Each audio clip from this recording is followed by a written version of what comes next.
Welcome to Let's Be Well Together podcast. Join your wellness check-in team each week or when you can. Wellness won't happen unless we make time for it, and we enjoy exploring wellness concepts. This is episode 53. We hope our territorial acknowledgement improves allyship with Indigenous people within a reconciliation process. We're on the Haldeman Tract, located on the traditional territories of the Neutral, Anishinaabe, and Haudenosaunee peoples. We acknowledge the presence and traditional knowledge, laws, and philosophies of the Indigenous people with whom we share this land. You are listening to Let's Be Well Together podcast, and it's Sammy and John. Hey, Sammy. Hey, how are you? I'm doing great. Good. And today we're doing a social media post on mental health. I've kind of decided on a new rhythm for the next little while, which is social media on mental health, and then hopefully I'll find a bunch on things like environmental or some of the other categories for the next week. Definitely. I think for the while I'd like to focus on environmental. Yeah. And then we'll talk about a facet activity another week. So today we're on mental health, and I found this post from I_way on Instagram, and it's called Reframe the What Ifs. And I just love this because one of the things that I've experienced once I started thinking about this kind of stuff is so much depends on my frame of mind. Definitely. The exact same experience can feel like a complete downer or amazing. Yeah. And the experience isn't different. It's just how I approach it. Yeah. And this does make me think, and I'm also the kind of person that often, I don't want to use the word fret. Just because I don't like that. People have said that about me, and I don't like that word. Yeah. Fair. Yeah. But I do. I worry about the things that are going to go wrong. I don't tend to think about what might go right. Okay, so looks like 6 here. I'll read the downside, and you read the upside. Sounds good. What if I fail? What if I excel? What if I go and have a terrible time? What if I'll have the time of my life? What if none of this is worth it? What if I can create my own purpose? What if they'll hate me? What if they'll be my new friends? What if I'll never be good enough? What if I already am? What if I never achieve this goal? What if trying my best is good enough? Wow, these blow my mind. Yeah. They're so good. Yeah. Can you think of any experiences or points you want to chat about in terms of one of these? Yeah, definitely. I'll talk about the what if they'll hate me, but instead the what if they'll be my new friends. Okay. I find like a lot of people as you get older, and I've noticed this, with my group of friends and really anybody I run into, it's hard to make friends as you get older versus like when you're in school, you're kind of with the same people constantly. And, it's a different atmosphere where you're kind of forced into making these friends. But once you're going to work and then you just go home, it's tougher to make those connections with people that you feel like you have similarities to. And I know a lot of people that I think it's just, they're just scared. They're scared of going and meeting people and thinking that they don't like them. And that was something that I was kind of worried about when I first started at Underdog Dance Corp, because it's an all adult dance studio. So it is people that also want to be there and dance and love it. And that's something I love to do. So going in, I was kind of nervous. I was like, what if I don't really fit in? What if, they don't like me? What if they don't like my style? But now I've made a few friends, and I have one really good friend that I met, and she just moved to Waterloo because her boyfriend works here. So she moved in with him, and she doesn't really have a lot of people. So this is a way that she was going to make friends, and we have a lot in common. So now we're going to the gym together. She loves Harry Potter. She loves Disney. She loves game nights. So I'm like, wow, that's great. So it was a really nice experience to go into something where I was a little bit uncomfortable and come out making friends and having such a positive impact. Man, there's so many. A lot of times when you say something, one or two things will jump to mind. Yeah. I think 10 things jump to mind when you're talking, so I can't talk about them all. Yeah. I think one thing that does jump to mind is, I think you're right. I think part of what I do when I am going into a new group environment, meeting new people, I don't tend to be myself yet. Right. I kind of keep my cards close to my chest. Fair. I feel out the room to see what kind of people I'm talking to. Definitely. To decide whether I can, be myself. And I'm trying more now to be my authentic self. Yeah.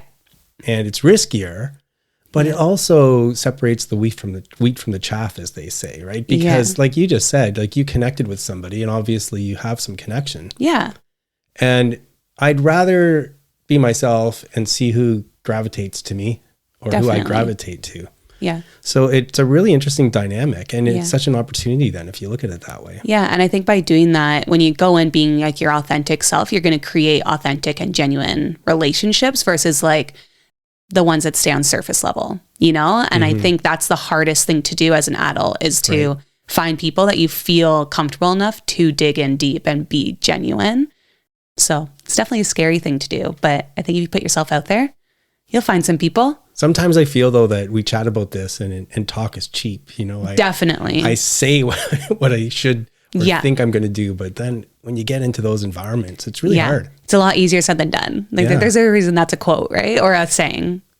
But I love this because I love the idea of thinking about life as opportunities. Like every new kind of experience could be an opportunity. Definitely. And I wonder why it is that you have that negative, not you, but people have that negative feeling. They're not going to like me. Yeah. No, I have that thought all the time. Yeah. Yeah.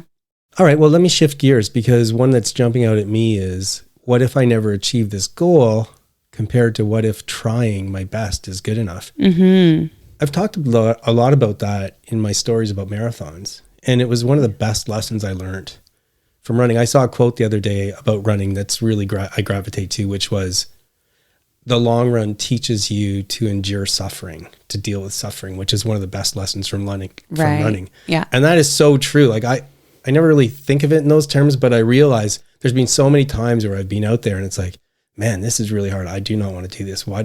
But you get through it and you learn that you can do a lot more than you think you can. Yeah. And on the, what if I never achieve this goal? I used to think initially when I ran the first one, I thought that crossing the line, that was it. Right. That's the whole purpose of all this stuff. Yeah. You're going to cross the line and you're going to be like, yes, I did it. And I've now run 5 and it didn't take long. I think it was by the second one, I realized that wasn't it. It was the journey to that line. And I love the expression too, that somebody said, so there's a lot of training involved, months and months of training. Yeah. Months of good things happening, bad things happening, obstacles, you overcome them. Days that are just perfect. Yeah. And then they say you treat the actual marathon day as just a very wide finish line to that journey. Yeah. And so I love that. Yeah. And you can definitely relate that to multiple things in life, right? Like, exactly. Is it about the end point or is it about the journey that gets you there? And I've been making like mind maps lately. What's that? So you think of a goal and then I draw it out. So I get a journal out, and I actually did this for a couple things. I did it for our house. So it's like manifesting, right? So me and David really wanted to get a house, but it was a really difficult and tough time. So to buy, obviously it still is. So we put on paper, and he's very skeptical of that. He's like, oh, I don't know. But then I put on paper like our end goal, like we're manifesting to have a home together. And it's less about like the object and it's more about like the feeling. So like a home, a safe space, a loving space.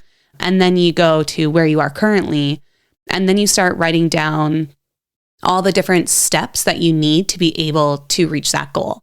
So for us, it was David had to get a full-time job, and then he got it in a couple of weeks after we wrote that. And then we had to get our pre-approval, and then we had to get, all these little steps that it takes to actually start the home hunting process. And it was funny because I actually, on each step, I wrote like a goal timeline of, we want to do this by January 2022. We want to do this by whenever, right? And they actually all almost lined up with that exact timeline. So I feel like when you write it down, when you're manifesting, when you're envisioning yourself reaching that goal, it kind of like kicks you in gear to go for it. I've done that twice now, and both times it's kind of worked out. So well, be careful. You're going to become a to-do list person like me. Yeah. But having said that, I think there's more. Like yours is a bit richer because I like the way that you put things like, I want it to be a loving environment or home. Yeah. Because that's actually going to affect how you engage in the tasks that you have to do. Right. Yeah. It changes the outcome. Definitely. And I agree. So I think to me, kind of one of the lessons I've learned from all this is that not only is the journey the more important point, but the journey enriches the goal. Yeah. So you're now in a house, which is beautiful, and you guys have done an amazing job. Thank you. And I think the house probably has a feel and a look to it that's better and different because you had these things as part of the journey that you were working towards. And it feels better too when you look back and think of all this stuff that you had to go through to get it. Definitely. And I find also when you don't like take a step back and look at all the things that, you know, you need to do to accomplish a goal, you get like, at least I get very anxious. And I know David, you know, he would get very anxious, and then it kind of turns into this thing that we're both just not talking about. But once we like put it on paper, it was almost like we both just like took a deep breath and we were like, okay, we can go with this. You know, this is a hope, this is a dream, and we're gonna try it out and see what happens. Yeah. And then just before we wrap up, one thing that I really like about to-do lists too is for me, it's the uncertainty that creates, you're just saying if there's something uncomfortable, I'm not sure what it is. Yeah. So one of the things that I find is I'm really stressed out because I know I have to accomplish some goal. Yeah. And I know, like in the back of my mind, I know there's like a bunch of stuff I have to do, but I'm not thinking about what they are. Right. And I don't think I have enough time to do them. I'm going to fail. And if I just write them all down, even if I look at them and say, you're right, you don't have time to do all that stuff, I feel better. Just because I know what the stressors are. Exactly. Yeah. So anyway, I just love this one because so much of what we do depends on our frame of mind. So if you're starting to get stressed, you're starting to get anxious about a task or something that you're about to do, see, instead of worrying about if what you're thinking of will come true, see if you can reframe what it's all about. Definitely. And maybe it'll help a bit. Worth trying. Yeah, definitely. Guests are giving their time, expanding our minds. Today's interview is in the area of financial wellness. Jill Melanson has been a regular contributor with past interviews about what mortgage lenders are looking for and a 2-part intro to financial planning concepts. And I recently saw a social media post on Jill's Instagram feed, which is at Jill Melanson Mortgage Agent, all one word, and she was showing a budget worksheet. So I immediately shot Jill a message because budgeting is something I see as really important for financial wellness.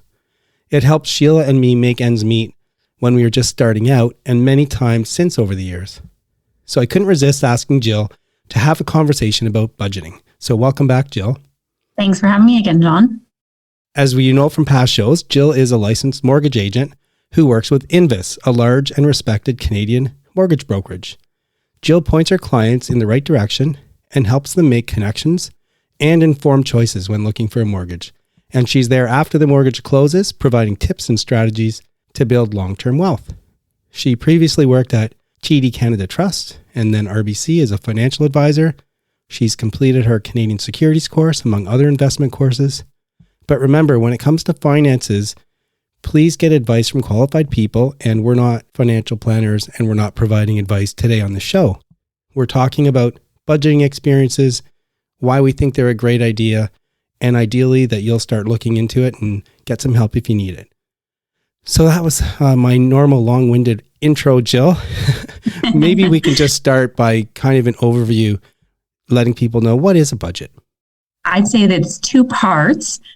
Budgeting can be something you jot down on a piece of paper, or you create on a spreadsheet, the sort of standard budget, and you're going to break down your monthly spending.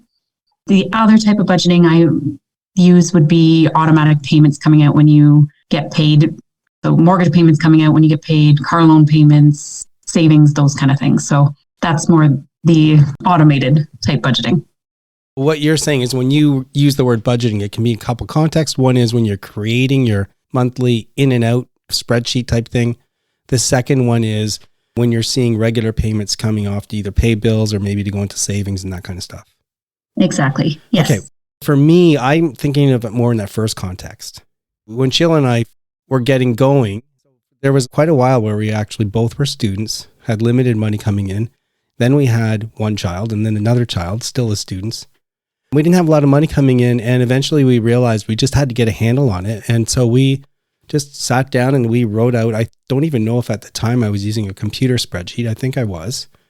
It started off being a lot of fun, hey, yeah, we can figure out all the money we spend. And we started writing it down, and it wasn't fun for very long because we pretty quickly realized how much money it costs for things like cable and insurance and everything. Like, I'm not going to go through the list, but it was a bit scary. But then what we realized was that if we got a handle on it and we said, okay, well, we only have this much for groceries, or we can only see one movie a month.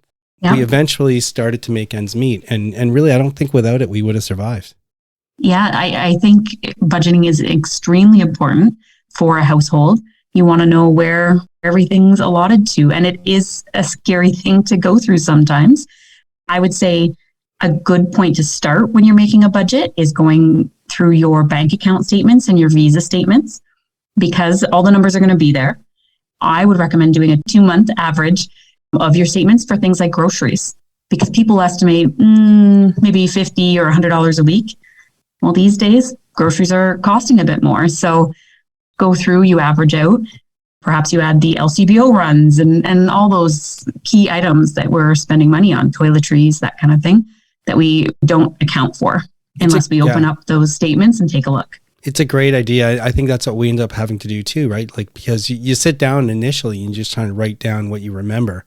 But it's not till you look at those statements and you're like, oh, right. And then you'll see in those statements things like automatic withdrawals and all kinds of stuff. So that's a great idea. And, we talked a little bit about some of the benefits. Have you seen it help people, like people who are trying to make ends meet or save for something big?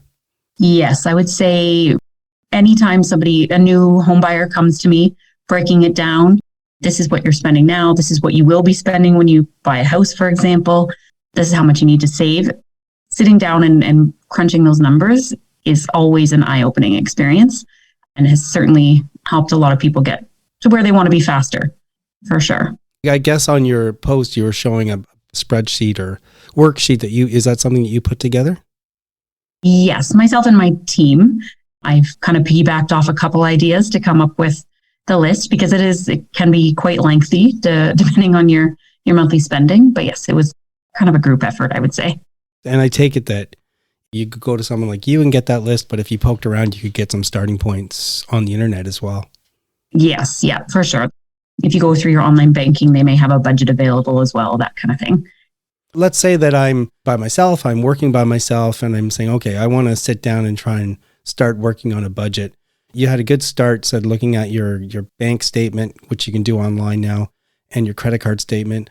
Are there other things that you might want to get together when you sit down for that first session and try and figure things out? I can't really think of anything else you would need. Time, I would say it's a lengthier process than you realize if you really do open up the books like that. So just be ready for that. Another thing I found when you open up the account statements and Visa statements is we have a lot of things coming automatically out, as I mentioned, but there's a lot of little things now too, like your TV streaming services come off, your gym memberships, all these little things. Perhaps there's areas that, if you haven't been to the gym in a while, or you haven't watched Crave TV, or areas that you could scale back on as well, become more evident when you go through those things as well. Yeah, the other thing too that I remember what we did, and remember, we're just like two people doing this on our own, so maybe it's not the same for everybody, but I like to used to break things down into different categories in this sense. First of all, I had things that I thought as weekly expenses. So I tried to get a handle on how much I spent, for example, on groceries every week. Yep. And maybe pocket money and that kind of stuff. How many times can I go out for lunch? Once, maybe.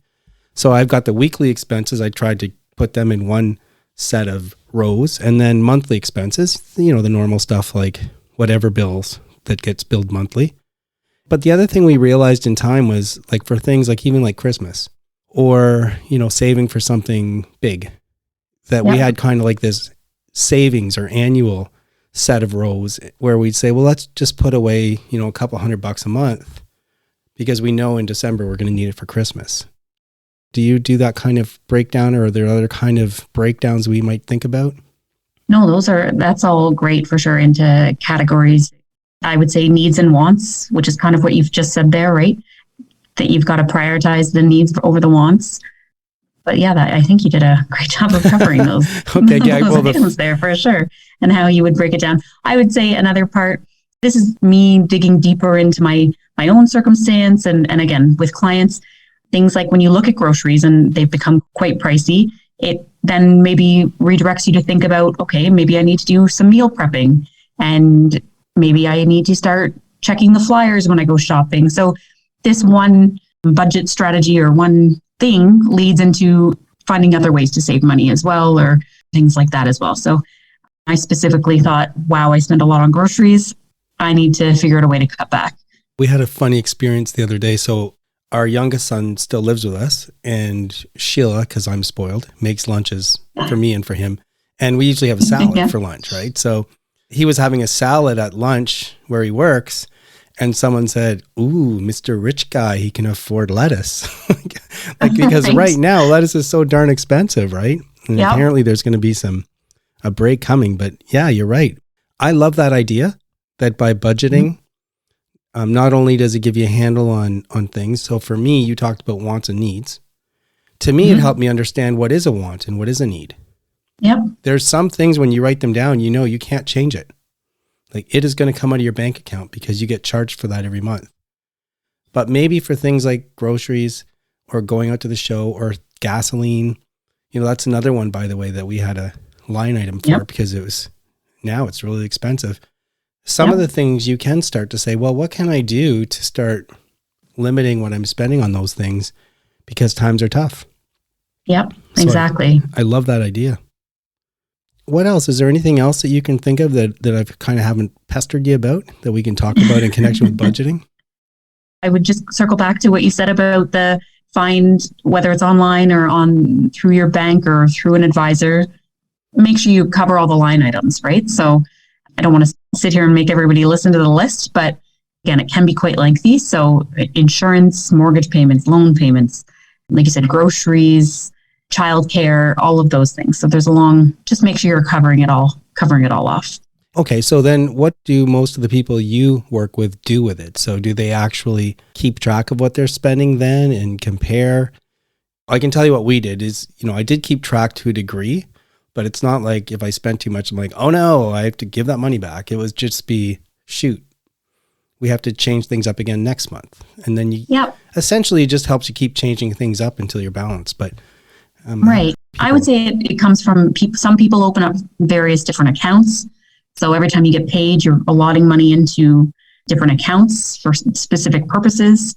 Like I said, have things come out when you get paid or knowing that the money's there for that specific reason. My husband and I remember our kids were younger. We took $100 out each a week when we got paid, because each got paid opposite biweeklies. And that was our spending money. So our going out for lunch or going to a movie or whatever for the week.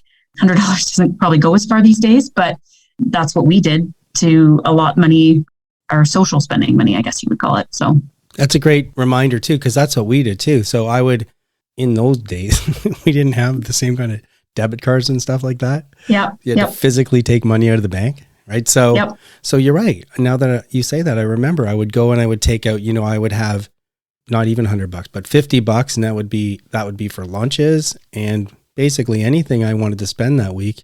When that $50 ran out, I had no more money. Exactly. Yeah. It's a great tool to do with your kids. My son's 13 now. Here's a certain amount of money you can spend for your lunch or after school or whatever.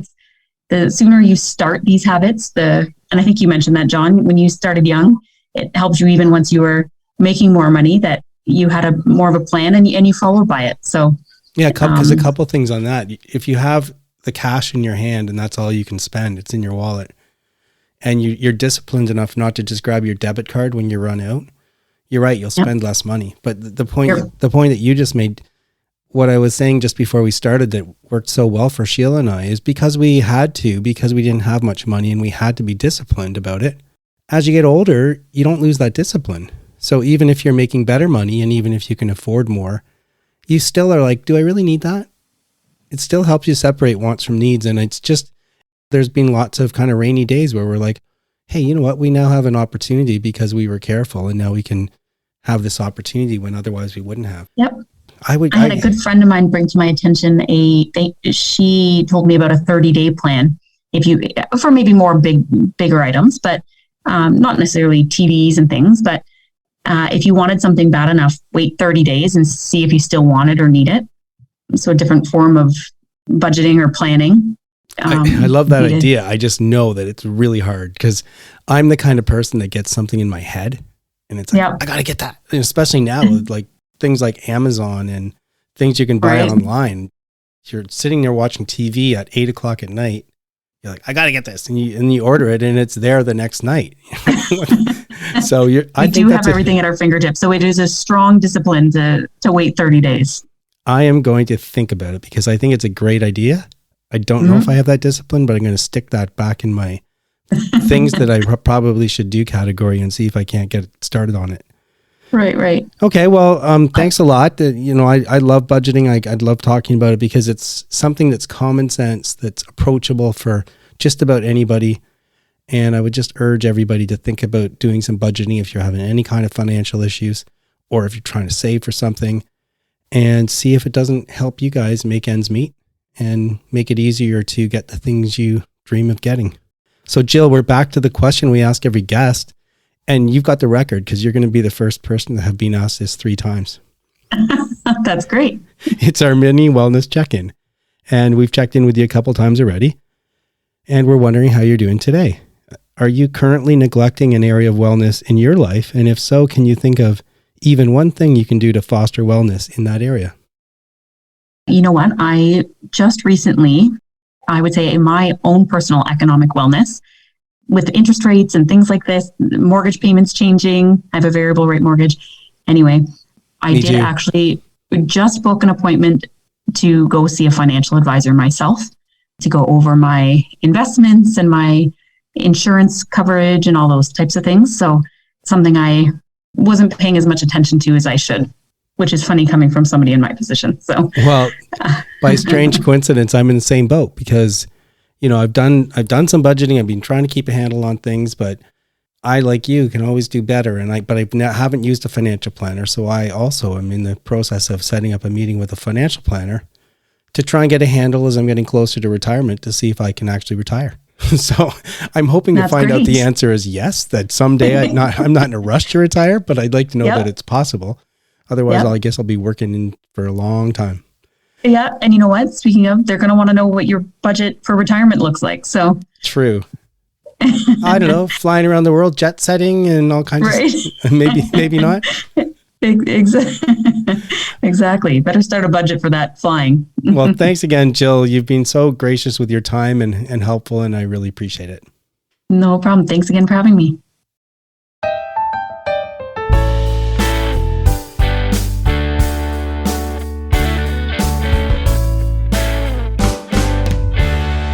I'm Cameron, and welcome to another installment of The Adventures of the Starving Artist. The plan was for this segment to be recorded with my friend JC while we were in Quebec this past week, but we got so caught up doing fun stuff that we didn't get around to it.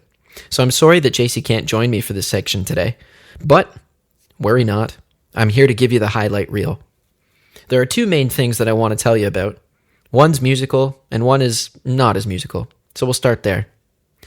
Going back about 1.5 years, maybe 2 years, JC was playing a gig down in Colorado where he lives, and this couple that had attended the show came up to him afterwards and said, we really enjoyed the show. We're from out of town, traveling around. And JC deduced that they were from Quebec. And so since he's been practicing his French, he switched over and spoke in French. And they were over the moon about that. So they became friends and have stayed in touch since. So when JC and I were in Quebec this past week, we met up with his friends, Michel and Chantal, and they showed us around Vieux-Québec, giving us some of the history and pointing out some of the stuff that, were we on our own, we may have missed or not known about. So that was really nice of them. One of the things that Michel showed us was a statue of one of his ancestors.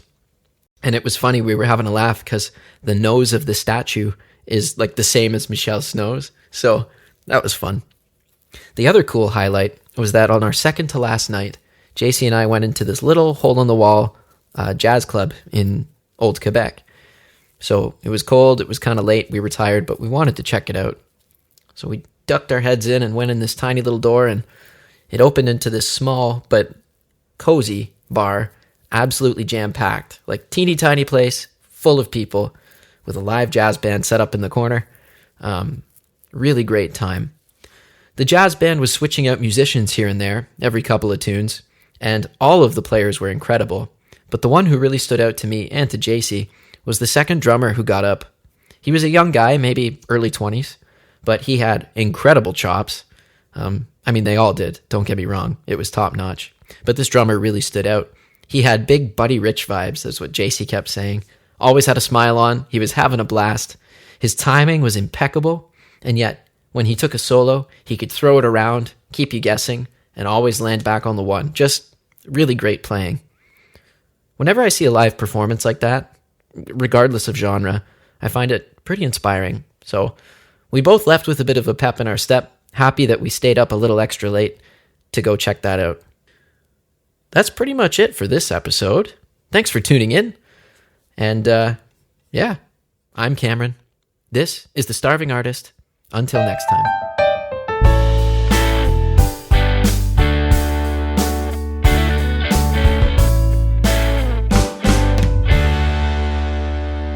We love our listeners and thanks for joining us. Please help spread the word about Let's Be Well Together podcast. Follow us and rate us on Spotify, Apple, Google, or your favorite podcast platform. Follow us on Instagram at lets.be.well.together and let your friends know about us. Move that body like we're meant to do. I came up with a few articles in the last couple of weeks on points we like to talk about on the show. So I'm going to want to talk about those articles. And one in particular, so this one is called Resolved to Work Out More in 2023? Question. What science says about sticking to it. And it's by Stephanie Dubois, CBC News. And what it's about is when you do your New Year's resolutions, especially related to physical health, working out or watching what you eat. Which is most New Year's resolutions, but... Right. Mm-hmm. And I do hope I'm going to get this on the air sometime late January, early February. Yeah, that's a good idea because she does say in the article that most New Year's resolutions are dropped by the end of February. Exactly. Which is crazy. But they do also have some tips on, maybe it's too late if you've already made your resolution because some of the tips are which ones to make, but there's lots of great tips in this article and there's great rationales. Okay. Shall we start with number one?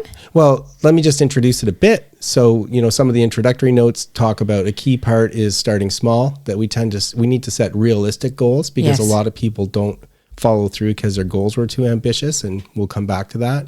Also, I think this is a really great point, which sticking to exercise routines can be challenging because it involves a series of behaviors, like getting dressed, checking the weather. I think a lot of people, when they say, I'm going to run 3 times a week or whatever it happens to be, they forget that they need clothes for that sometimes it snows or rains.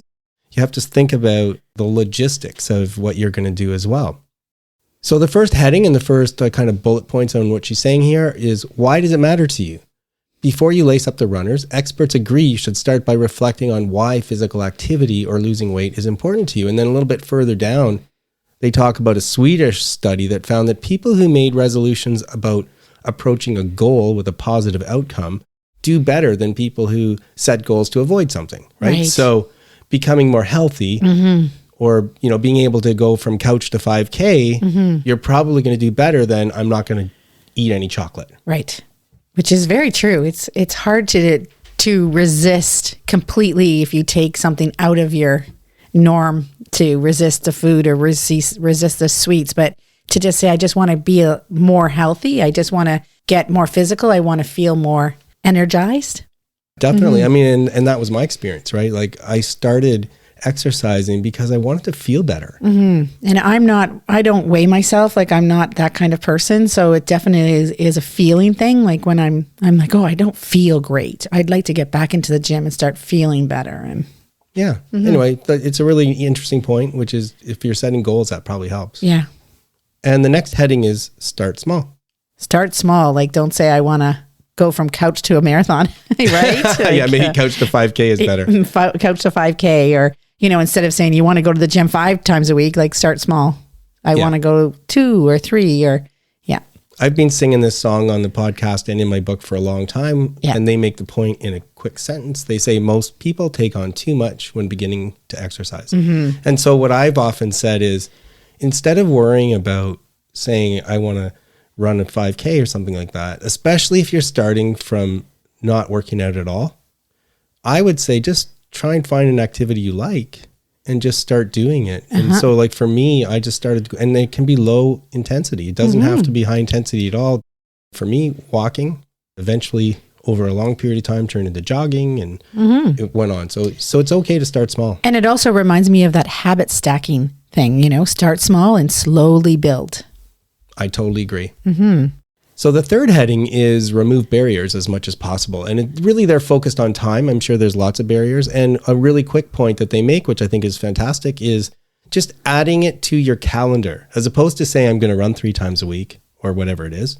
Sorry, I'm biased towards running. If you're, instead of saying you're going to exercise 3 times a week, put it in your calendar at a specific time. Right. And that little act gives you a better chance of actually getting it done. I do find that if I register for something, like on Tuesdays, I do yoga. So you are registered for it. And someone else that I know, they register for their classes. And if they cancel before 24 hours, they have to pay like a penalty or something. So that might be a way to encourage yourself. But I love that idea because, it's just like anything. I know when the first time I saw a nutritionist and I lost a bunch of weight, I had to write down everything I ate. Right. And it was unbelievable how that changes my what behavior. You eat. Yes. Because I didn't want to write down something and show it to somebody. Anyway, so yeah, I can see signing up is you don't want to not show up. All that stuff. And the last point is self-monitoring. And I don't think you're very big on this. I'm very big on this. Well, you're bigger, but I do self-monitor a bit. Yeah, what they're talking is using apps or charts or writing down what you did and how you're progressing. Like, so for me, I can see, say, speed increasing over time or the ability to run longer over time. It's very encouraging. And for me, it's how I feel and how this is making me feel or how that's making me feel right. And then for me, it would be self-monitoring in the sense that I'm enjoying this more, or I feel like I'm getting more to this than that and that kind of thing. Yeah. And it's interesting because that again is a little bit of a difference between you and I. I'm much more of a write it down person and you're much more of an intuitive person. Yes. But I get that. You're self-monitoring, but you don't have to write it down. No. Okay. And just before we end, that was the last of the 4 points. They do talk, they don't specifically mention it, but they talk about the concept of smart to-do lists. Right. And again, it's in my book on page 94 and 95. And somewhere on a previous episode, I talked about the Dress for Success approach to-do lists. And just to remind people, smart to-do lists, you can Google that. You'll find information about it. It's one thing to make a to-do list that could be too aggressive or not attainable, but a smart to-do list is all about setting goals that you can reach and you're actually going to accomplish. So I'll just go through the acronym, different ways to say it, but essentially it's S for specific. You want to give yourself a specific task. You want it to be measurable, M for measurable, A for attainable, make sure it's realistic. That's R, and time bound, or another way to say that is time deadline or something of that nature. So then when you put something on a list, you can measure whether you accomplished it by a certain time. I've had a lot of success with smart to-do lists. It's something you might want to think about. There's a thought. Popped up while running.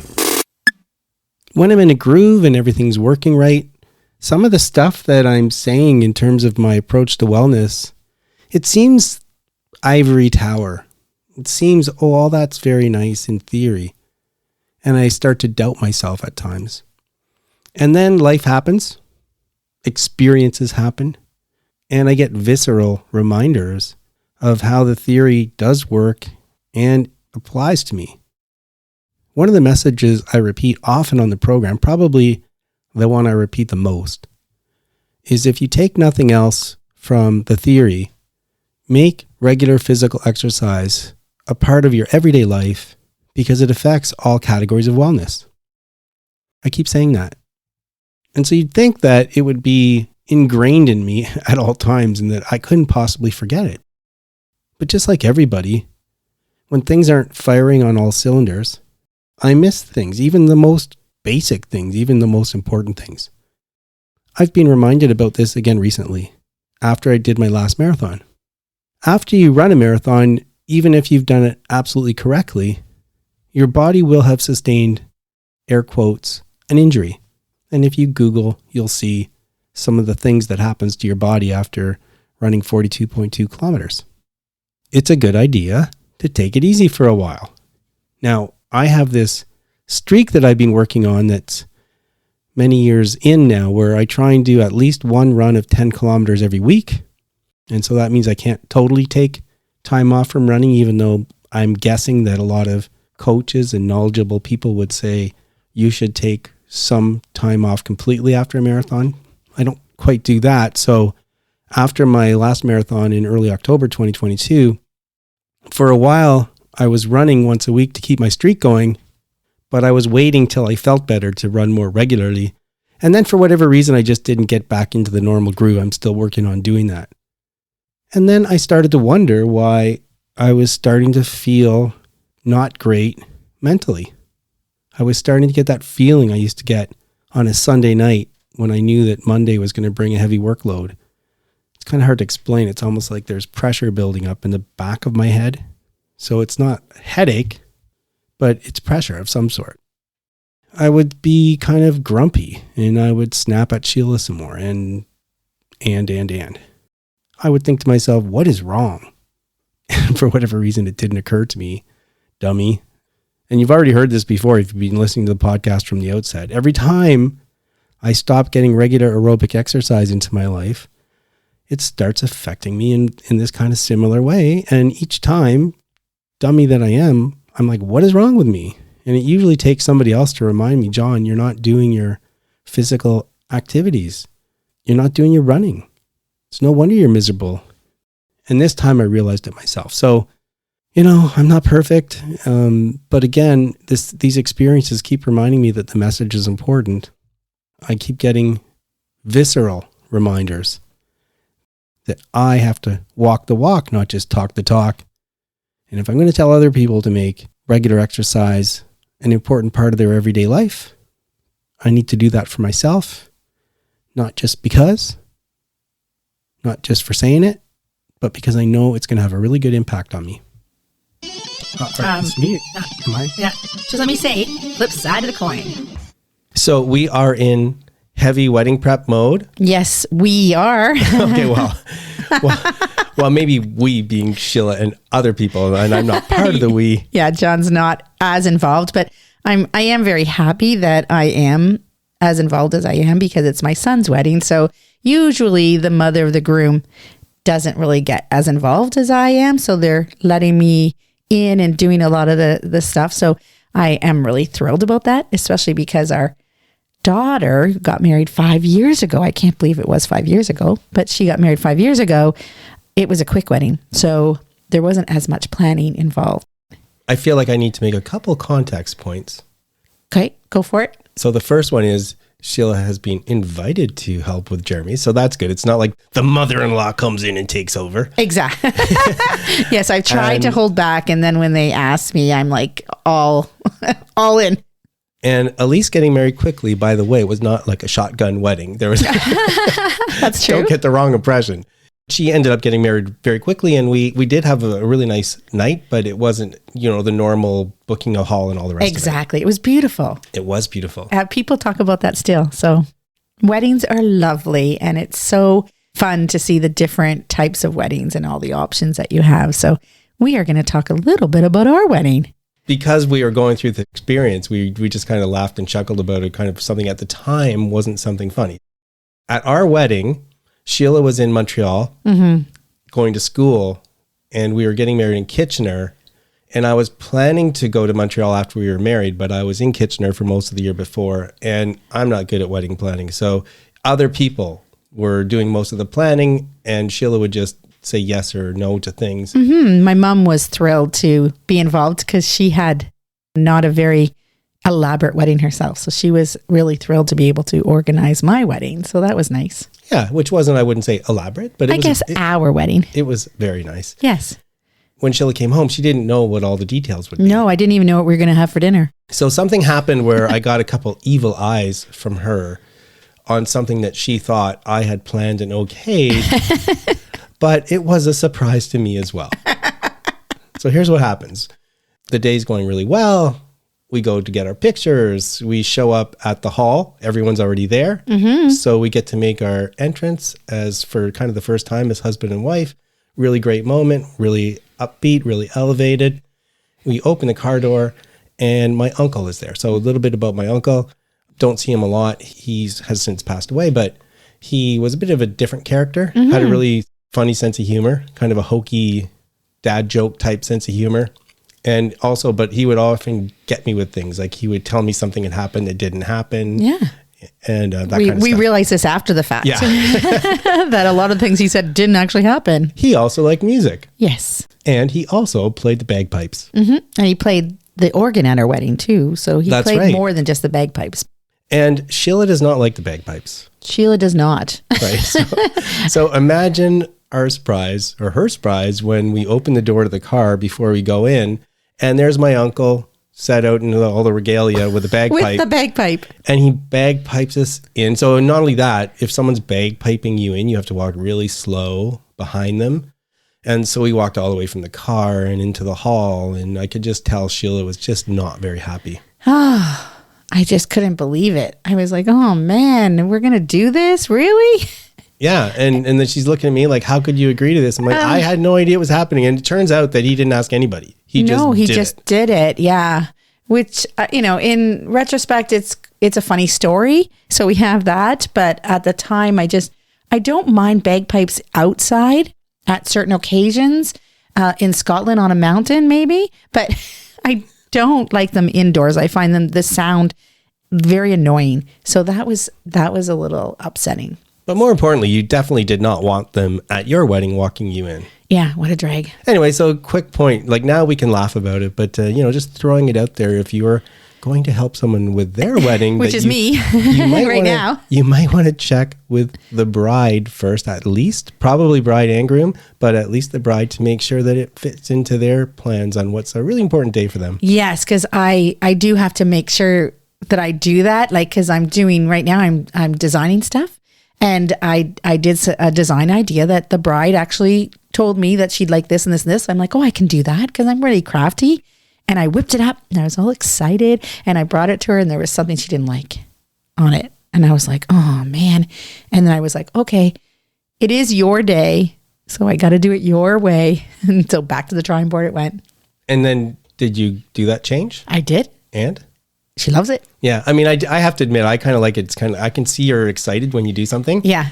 And then if Amy likes it, it's like, wow, that's amazing. Like, Yeah. so I do think it's kind of cool and watching that dynamic work out. Yeah. It's building our relationship. Please remember that we're not providing advice.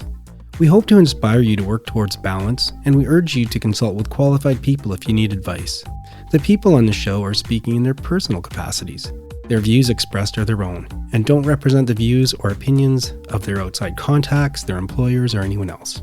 We try to get things right, but we can't guarantee everything we say is correct or that the things we talk about will work for you. Let's be well together, and let's be sure to do that in a safe way. And it's sign-off time. Hi, everyone. It's Sheila here with John and Sammy. Hello. Hey. Hey, we are heavy into wedding mode, John and I. Me, actually. Wedding planning, got stag and dough going and coming up. We've got bridal shower and all the wedding and all the prep. So busy with that. And snow, and more snow. Hey, guys? So much. Oh, my goodness. It is winter in Canada. It is. And did you have to shovel, Sammy? Well, David does that. Yeah. He enjoys it. He enjoys to go out and shovel. So I let him. You let him. Take that one. Well, John and I have been alternating. That's kind of nice. Sheila likes to shovel, and then I'm like, I'm going to go shovel. No, I'm going to go shovel. I'm like, well, we can both shovel. Well, we only have one good shovel. It's pretty funny. Yeah, so we just alternated over the weekend because we got a lot of snow. Mm-hmm. And John and I had a nice visit with some friends on Friday night. We went out for dinner and went to local theater. It was amateur theater night, and so that was interesting, and it was fun. And I can't believe it is the end of January. Yeah. It blows my mind. No. Yeah. Like that is like one of the 12 months of this year, and it just started. Like it started just yesterday. Yeah. And it's like 31 days in it and everything. It just seems like Christmas was just last week. Yeah. I Flew agree. by. So that is all that I have. And what about you, Sammy? So I had a pretty good week. I got back to the gym. Oh, good for you. Nice. Yay. Yeah, I did a Pilates class Okay. at my body, and it was my first time ever doing Pilates, and I really enjoyed it. Yeah, it's great. Yeah, I had a lot of fun. The teacher was great. and it was in their like sky studio. So, a beautiful view, all windows, and Nice. yeah, really nice time getting back there. And then I also got to get my hair done. So it's been 8 months. So I've been patiently waiting to get back. And my hair girl just opened up her new studio, and her hair chairs are massage chairs. So I really felt like I needed that. So I sat in that chair for about an hour. Wow, that is lovely. Yeah, it's kind of nice because normally at the salon, if you're sitting in a chair for an hour, it's like, you get a little like restless. But there I was like just changing the settings, and yeah. Nice. So it was nice. This week, busy week at work. So just kind of going to get through that. And yeah, that's what I got. See How what about you, February John? brings. You say busy week at work, but I guess busy week at work and the other work and the other work. Lots of work. Yeah, You got so all many the things. works. Yeah. The bad thing about it being January, the end of January, is it's just hard to believe. But the good thing is I've really settled into the gym routine. So I'm really liking that. The morning, getting to the gym and then getting to work, really refreshed and feeling good. I have been trying those deep breathing into my Abdomen. It's a nice way to start the day. And it's nice just before I go to bed. So that's good. And of course, we're into I'm not saying a new season because we're just going to run continually. We're not going to have season 2, episode 1. It's just episode 53. Yeah, I forgot about that. This is season 2. Except for what I just said. but We can. but in the spirit of change, I do have new art for the social media. So that's kind of cool. I did notice that. Everything's going to start looking a little different for another year. It's a great way to change things up a little bit to introduce a new season. Yeah, a little refresh.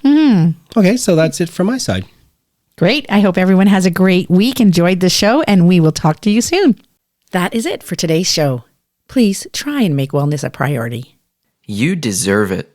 If you feel the need to talk to someone or ask for help, please do that. Accept yourself for the person you are. So long. Adieu. Auf Wiedersehen. Goodbye.